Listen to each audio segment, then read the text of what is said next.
हे भौजी काहो देवर बबुआ? हे भौजी हाउ का लुकावत तारू हो? बा कहाँ कुछ बा?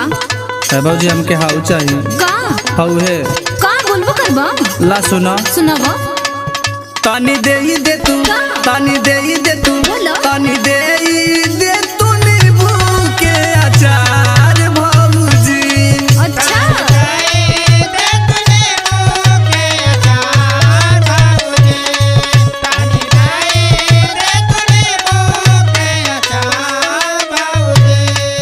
बाटे रस में बोराइल हमर मन लाला चाइल, बाटे रस में बोराइल हमर मन लाला चाइल, देखा जीभिया से चुआ तटेलार भौजी।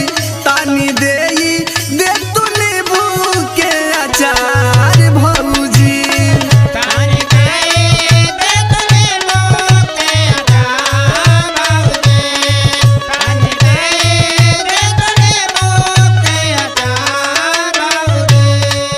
हे देवर बबुआ, काहे भौजी? तो तोहरा क्या अचार चाहिए? हाँ। तू कैसे देख गइल ह?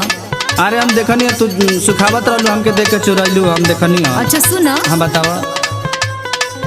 हम नहीं देह, काहे? हम नहीं देह, दे देना। हम नहीं देह नींबू के अचार देवरू।